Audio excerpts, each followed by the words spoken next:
Welcome back to another episode of 6 and 6, where we cover 6 stories from around the world in 6 minutes or less. With that said, start your timer. Today we start in Chile, who is seeking the extradition of Edgar Bertinez from the United States. Bertinez is accused of the abduction and murder of Venezuelan dissident Ronald Ojeda, whose body was found encased in concrete in Santiago. The case has highlighted the Tren de Agua gang's extensive reach across Latin America and has strained diplomatic relations between Chile and Venezuela. From the AP, quote, Chile is set to request the extradition of Edgar Bertinez from the United States to face charges for the abduction and murder of Venezuelan dissident and ex-army officer Ronald Ojeda. End quote. Next we go to Africa, where in Mauritania, the port city of Nabudo has become a focal point for migrants seeking to reach Europe through the Atlantic route to Spain's Canary Islands. To address this, a school for migrant and refugee children that was established in 2018, aiming to provide education and aid integration, has taken on the burden. This initiative aligns with efforts to curb migration to Europe. However, challenges remain, including bureaucratic barriers to education and financial burden on families. Many migrants still consider leaving for Europe due to the lack of stable work and integration difficulties.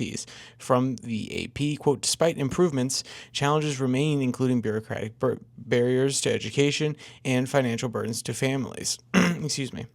This reflects broader issues of migration dynamics and local economic pressures, end quote. In North America, the United States is facing challenges with Antarctica due to internal policy changes. Elon Musk's Department of Government Efficiency has implemented drastic budget cuts, impacting the United States Arctic program.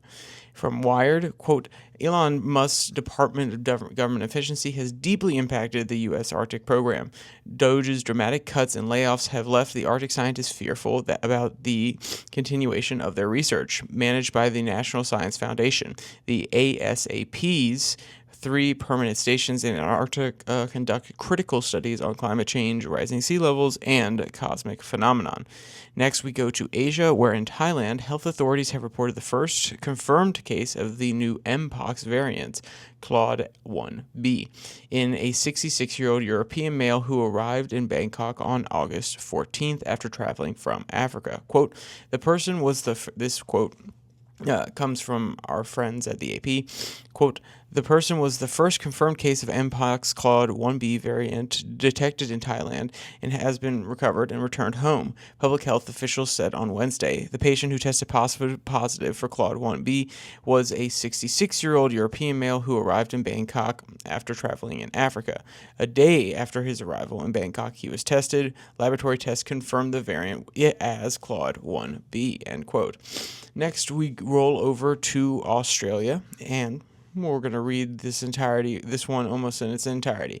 Quote, Australia remains the only continent untouched by the deadly H5N1 bird flu strain.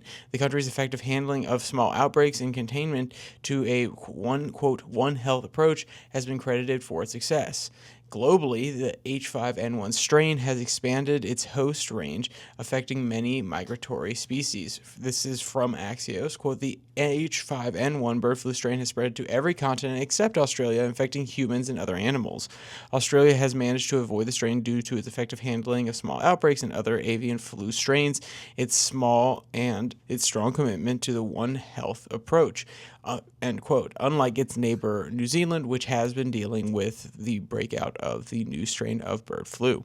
Finally, we go to Europe, where French President Emmanuel Macron recently addressed the nation, emphasizing the need to bolster defense spending in light of emerging threats. He expressed willingness to discuss offering European allies the protection of France's nuclear capabilities, adding that Russia represented a genuine threat to the continent's security, with U.S. military support no longer guaranteed. From Reuters, quote, French President Emmanuel Macron on Wednesday said he would be willing to discuss offering European allies the protection of France's nuclear dome, adding that Russia represented a genuine threat to the continent's security, with U.S. military support no longer guaranteed, end quote.